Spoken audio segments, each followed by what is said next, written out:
Hello everyone. We are starting a new chapter of class 10 biology, that is our environment. ये chapter marks के point of view से बहुत important है क्योंकि ये सबसे छोटा चैप्टर है, लेकिन बोर्ड एग्जाम में इससे करीब करीब लगभग 5 मार्क्स का क्वेश्चन आ जाता है। ये क्लास आवर एनवायरनमेंट का इंट्रोडक्टरी क्लास है।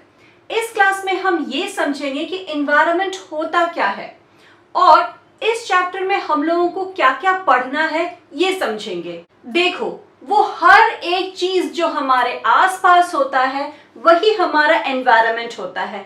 एनवायरनमेंट को हिंदी में वातावरण कहते हैं। जैसे हमारे पेरेंट्स, हमारे फ्रेंड्स, हमारा पड़ोसी, हमारा पेट्स, पड़ोसी का पेट्स, वो एयर जिनको हम ब्रीथ करते हैं, वो वाटर जिनको हम पीते हैं, ये सब हमारे एनवायरनमेंट में आता है। तो जितना भी लिविंग और नॉन लिविंग थिंग्स होता है किसी भी ऑर्गेनिज्म के सराउंडिंग का, वो उस ऑर्गेनिज्म का एनवायरनमेंट कहलाता है।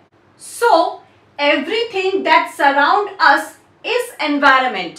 एनवायरनमेंट में जितना भी लिविंग थिंग्स होता है और जितना भी नॉन लिविंग थिंग्स होता है वो सभी एक दूसरे के साथ डायरेक्टली या इनडायरेक्टली इंटरेक्ट करता है, मतलब एक दूसरे पे प्रभाव डालता है।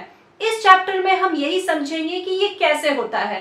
साथ ही साथ हम ये समझेंगे कि हम इंसान किस तरह से एनवायरनमेंट को अफेक्ट करते हैं। और इन सब चीजों को समझने के लिए इस चैप्टर में जो टॉपिक्स हम लोगों को पढ़ना है वो है सबसे पहले इकोसिस्टम। इकोसिस्टम में हम लोग पढ़ेंगे what is ecosystem, what are the different types of ecosystem, what are the components of ecosystem.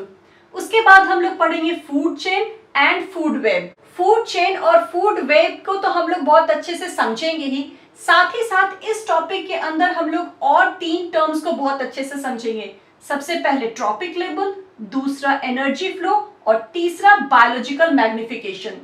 और इस चैप्टर का सबसे लास्ट टॉपिक होगा हम इंसान किस तरह से एनवायरनमेंट को अफेक्ट करते हैं। इसके अंदर हम लोग पढ़ेंगे ozone layer and garbage management. यह है हमारा छोटा सा चैप्टर का छोटा सा इंट्रोडक्शन। इस क्लास में इतना ही, मिलते हैं नेक्स्ट क्लास में। Till then keep revising.